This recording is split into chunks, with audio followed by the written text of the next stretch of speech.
పరిస్థితికి వచ్చారు.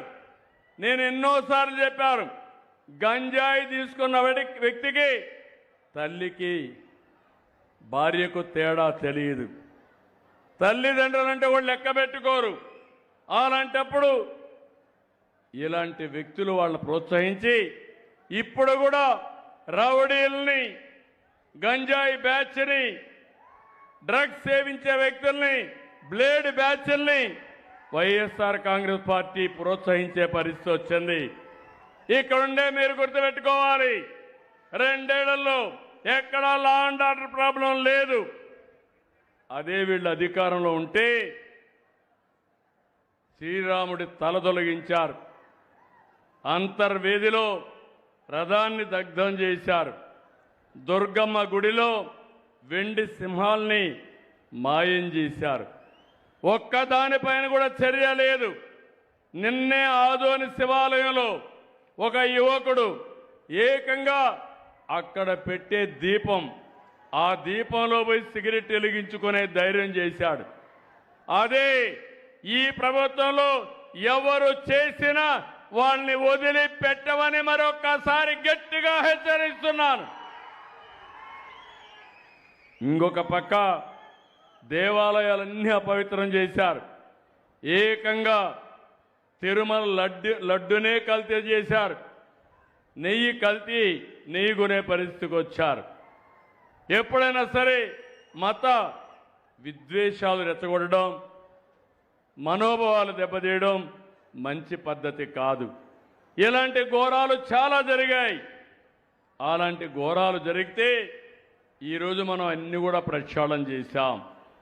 ఇప్పుడు సోషల్ మీడియాలో కొంతమందిని పెట్టుకున్నారు. నిన్నెవరో నేను చూశాను, ఎప్పుడు నాకు ఇలాంటి వాళ్ళతో ఎప్పుడు చూడలేదు. నేను ఒకటే చెప్తున్నా, ఎక్కడైనా సరే మారుమూల ప్రాంతంలోనైనా సరే రౌడీ అనేవాడు ఉంటే మా ఆడబిడ్డల జోలుకొస్తే అదే చివరి రోజుగా ఉండాలి. అలాంటిది ఒక రాజకీయ పార్టీ,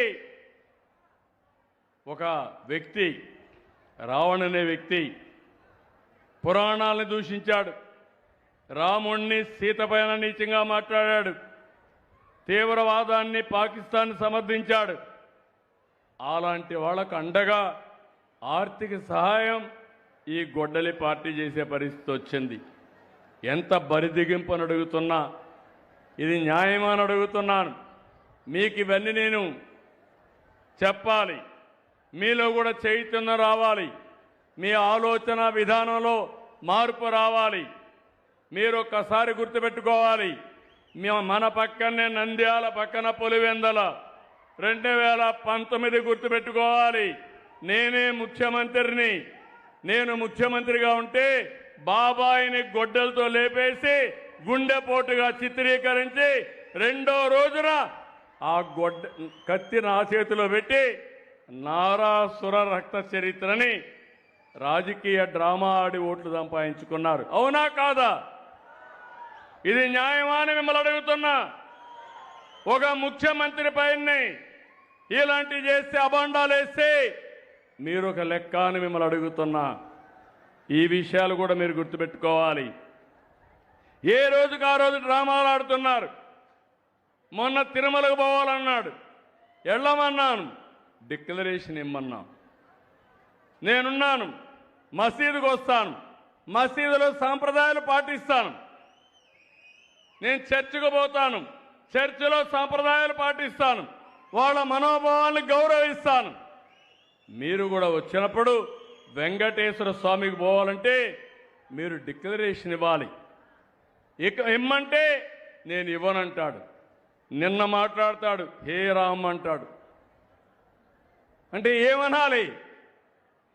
అంటే ఇలాంటి వాళ్ళని ఏమనాలో నాకైతే అర్థం కావడం లేదు. ఇలాంటి చాలా జరిగాయి. ఇక్కడ మనందరం కాలజ్ఞానం రాసినటువంటి పోతులూరి వీరబ్రహ్మం తిరిగిన స్థలం ఇది. 400 సంవత్సరాల కంటే ముందు